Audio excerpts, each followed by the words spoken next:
I'm cadet Tanvi Jadhav and today we have mother of recommended cadet Sushant Dhumne sir. Ma'am, आज सगळ्यांसमोर तुमचा मुलगा recommend झाला, कसं वाटलं तुम्हाला? खूप छान झालं वाटलं, प्राऊड फील झालं. आणि सगळ्यात महत्त्वाचं म्हणजे की एक अनुभव असा आला की आपला मुलगा आता इथं येण्या अगोदर कसा होता हे आपल्याला माहिती होतं, हे मला माहिती होतं. आणि इथं आल्यावर जे त्याला सगळ्यांनी इतकं म्हणजे खरंच इतकं सुंदर प्रोग्राम केला तुम्ही. आणि तो सुद्धा जेव्हा त्याला स्टेजवर पाहिलं मी, बापरे, म्हणजे ते फिलिंग्स खूपच छान होते. म्हणजे त्याला काही हेच नाही. आणि जेव्हा त्याच्यासोबत घ्यायला मी ते वरती आले तेव्हा मला थोडंसं जाणवलं की आज त्याचे वडील इथं पाहिजे होते.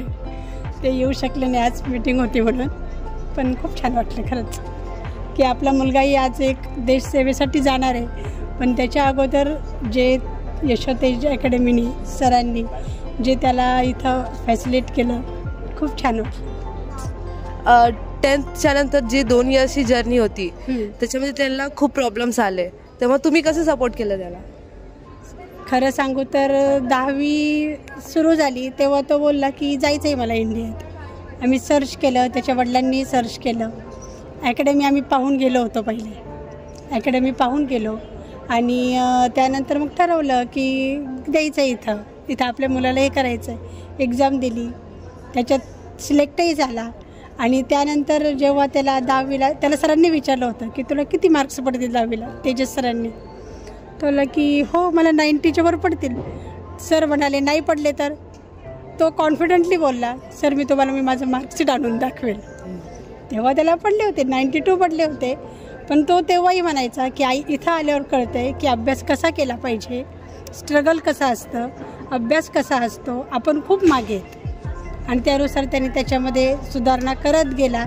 अडचणी आल्या नाही, आल्या असं नाही की इंग्लिशमध्ये थोडासा प्रॉब्लेम वाटायचा किंवा ज्या बेसिक गोष्टी आहेत ज्या आता तो स्टेटच्या याच्यात होता, त्यानुसार त्यांनी त्याच्यातून प्रगती करत गेला.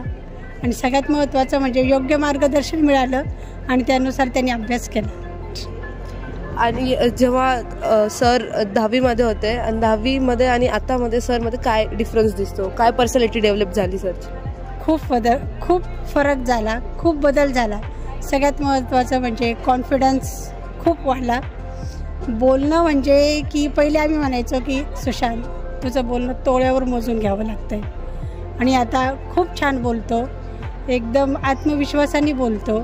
आणि एखाद्यालाही गायडन्स करायचं ठरलं, कुणी जर म्हणलं मी म्हणतो आहे म्हणून नको करू, तुला वाटतं आहे का, तुला जमतं आहे का, तर तू कर. आणि त्यालाही अडचणी आल्या म्हणण्यापेक्षा आहे ना, त्याला प्रत्येक गोष्टीत प्रत्येक बाबत अडचणी येत गेली, पण देवाच्या कृपेने यांनी तो ती पार करत गेला. ठीक आहे, एवढंच. थँक्यू.